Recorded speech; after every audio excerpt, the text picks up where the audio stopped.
Hello everyone. We are about to start our sixth week of lecture, and today's lecture title is The Apostolic Council and the Conflict in Antioch and Galatians. So, Apostolic Council, I would say 45. So this is very important meeting. This is the first council in Christian history. So it's around 45 to 48, but I will say 48 CE, Christian era. So this is the first council in Christianity, so we will be interested in what happened.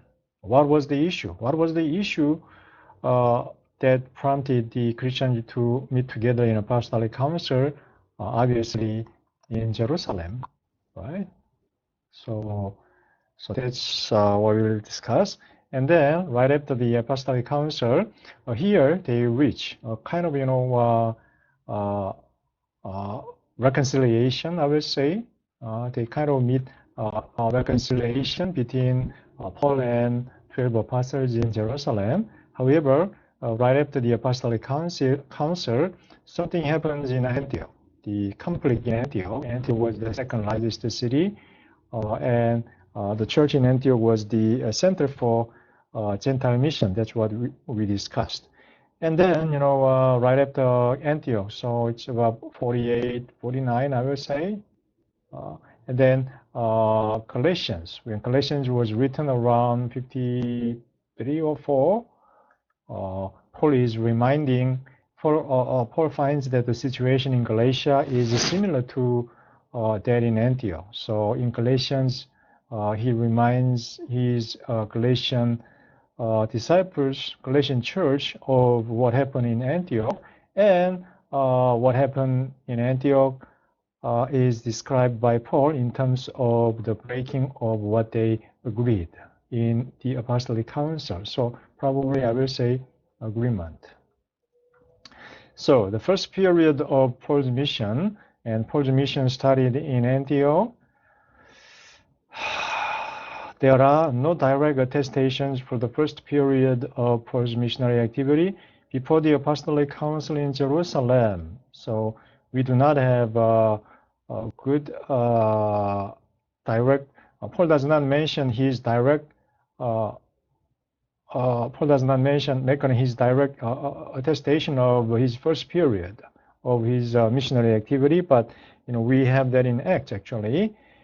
The only reliable information for this early period is the scanty narrative given by Paul in Galatians 1:17 to 1. I think we read this passage last time.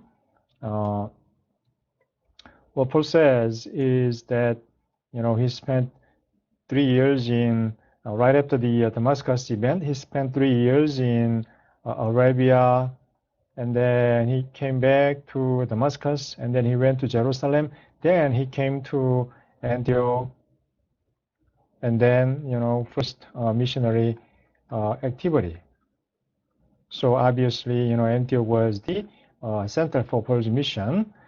And we have a little bit about the information of this, the early formation period of Paul's Gentile mission in Galatians 1:17 to 2:1. I wish you to read it and spend some time thinking about it. As Paul reports here, the first part of his autobiographical resume starts with seeing the risen Jesus. So seeing the risen Christ on his way to Damascus.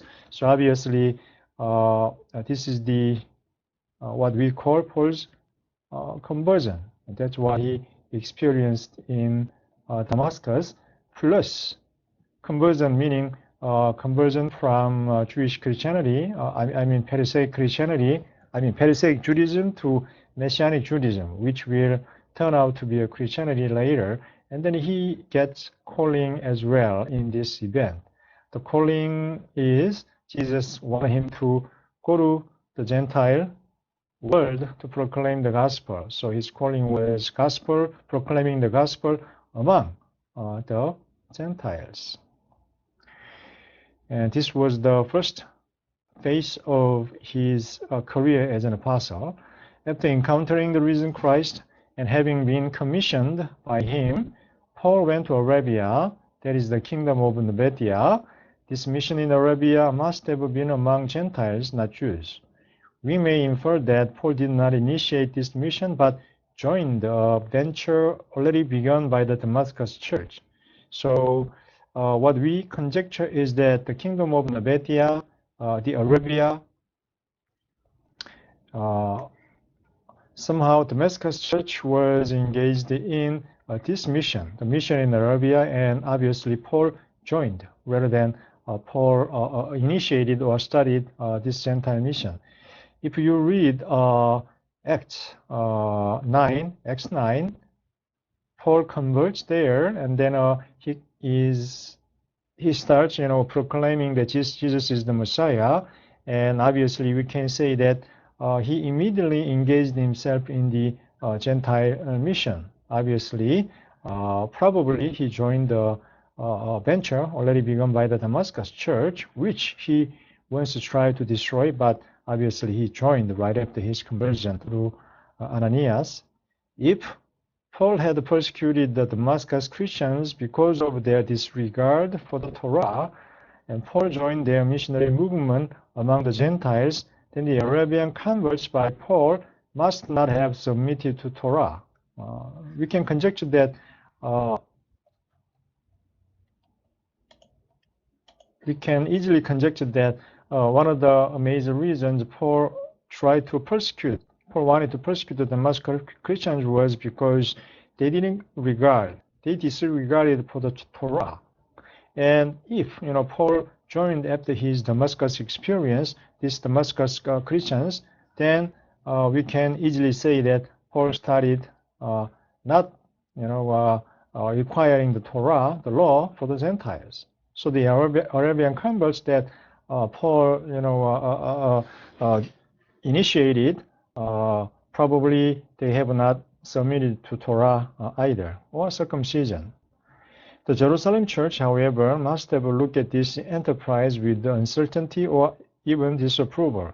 So Paul, along with the Damascus church, did not ask the Gentiles to submit themselves to the Torah, and especially the circumcision. The Jerusalem church was not happy about that. The Jerusalem church will say, well, you have to proclaim the gospel, and then the Gentiles become God's people, so they must, respect the Torah, especially circumcision. But Paul didn't require them to keep the Torah and circumcision. Obviously, Jerusalem church want to talk with Paul and Barnabas about this issue. So next page. So 3 years after his conversion, during this 3-year period, Paul was in Arabia, right, proclaiming the gospel among the Gentiles. But after these 3 years of his missionary activity, Paul finally came back to Damascus briefly, and then he went to Jerusalem. This is his first visit, a visit that he describes in Galatians chapter 1, 18 to 24, and Acts chapter 9, 26 to 30. In this short visit for 2 weeks, he only stayed there in Jerusalem for 2 weeks. Paul met only Peter, the disciple, the representative of the 12 disciples, and James, the brother of Jesus. So only Peter and James, the brother of Jesus. James the apostle was killed by Herod the king. So when Paul was visiting this church, when Paul was visiting Jerusalem around 35 something, James the apostle was already killed by Herod the Great. So now James, the brother of Jesus, stood out as the real representative, real power in Jerusalem church. So Peter was the representative, symbolic representative of the 12, and James, the brother of Jesus, was the real power in Jerusalem church. And Paul was staying for 2 weeks in Jerusalem for his first time. Paul met Peter and James. What did they do? Probably Paul heard from Peter about Jesus and his teaching. So Paul didn't see any other of the apostles. Did the church in Jerusalem know that Paul was preaching the law-free gospel among the Gentiles? Law-free gospel among the Gentiles? Paul proclaimed the gospel without requiring the law? Probably yes. It's likely that they knew. But they did not have much discussion of it with Paul. So at this time, when Paul visited Jerusalem, the apostles Peter and James and other disciples knew that Paul was proclaiming the law-free gospel, but they didn't really discuss that. There must have been some tension regarding their competing policies on foreign missions, Gentile missions. Jerusalem church wanted to impose the law with the circumcision on the Gentiles, but Paul didn't want. And obviously, there might have caused some tension between these apostles in Jerusalem and Paul, but there was not much discussion. So following this visit, the second stage of his mission was his activity in Syria and Cilicia. So after the second stage of his mission, the first stage was in Arabia, and then now the second stage is in Syria. Antioch was the capital city of Syria, and Cilicia, a little bit north of Mediterranean world. So Syria and Cilicia, Paul mentions that regions in Galatians 1:21. It's most likely that the headquarters for this activity was the community in Antioch. So I said last time that the church in Antioch was the center for the Gentile mission, and Paul and Barnabas were the two major teachers, two major leaders there, and that this missionary activity was primarily aimed at the conversion of Gentiles. Yeah, Gentiles.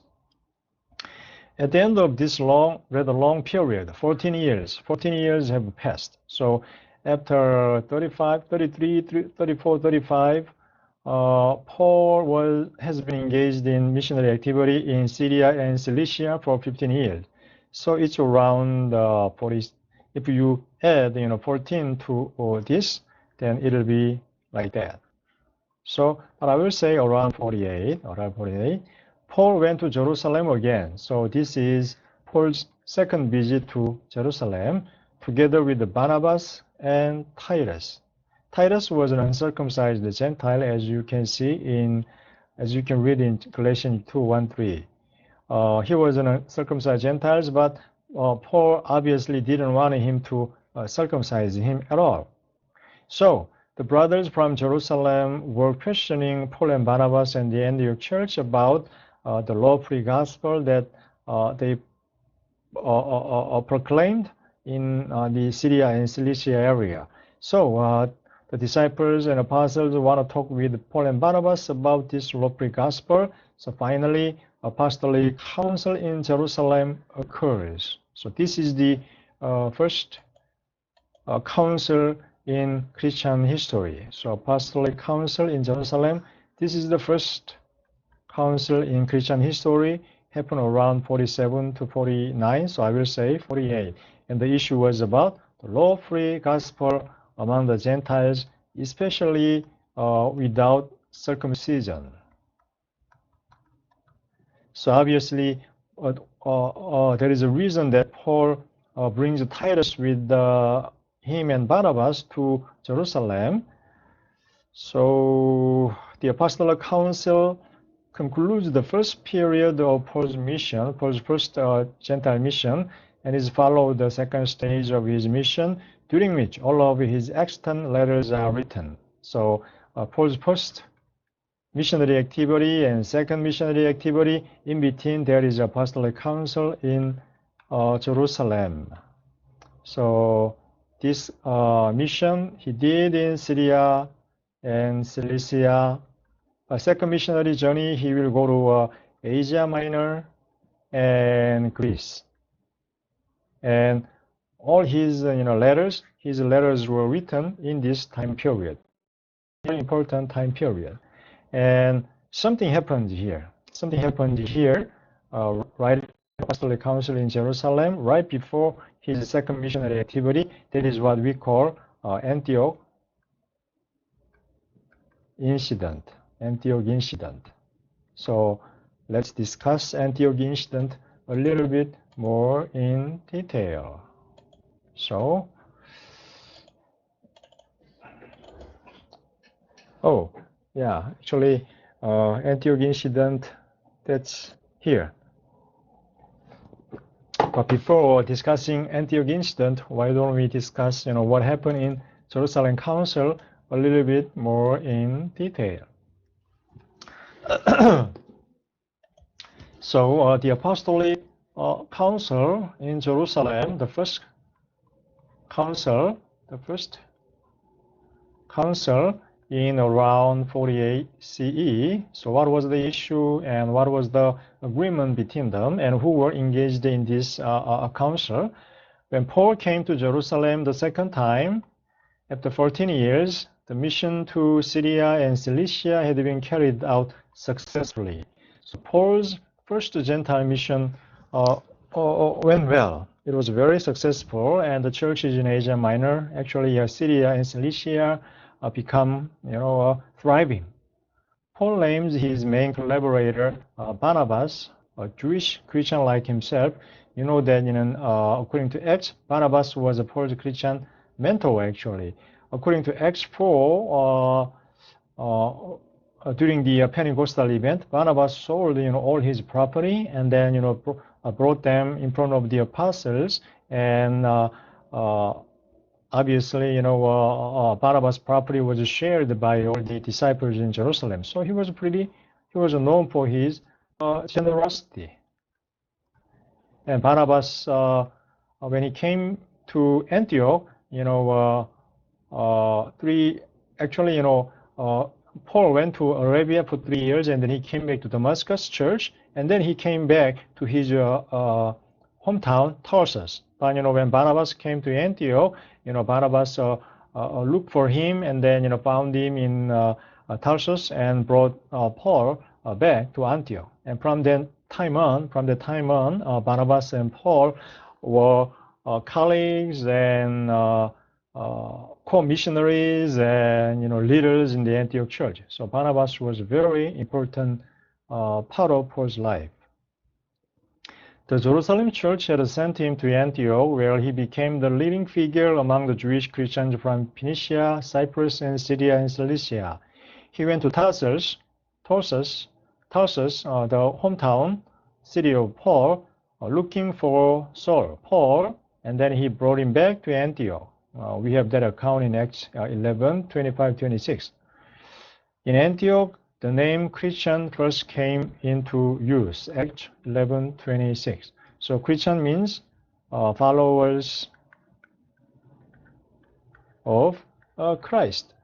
This is not what Christians, the disciples, invented for themselves. Instead, this is what other Gentiles invented to refer to those followers of Jesus Christ. So Christian, followers of Christ.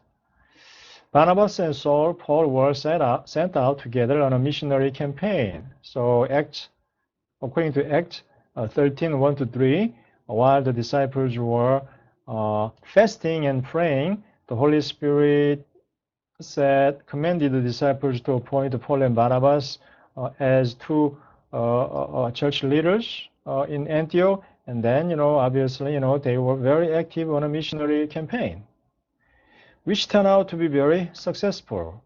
Now there were two centers.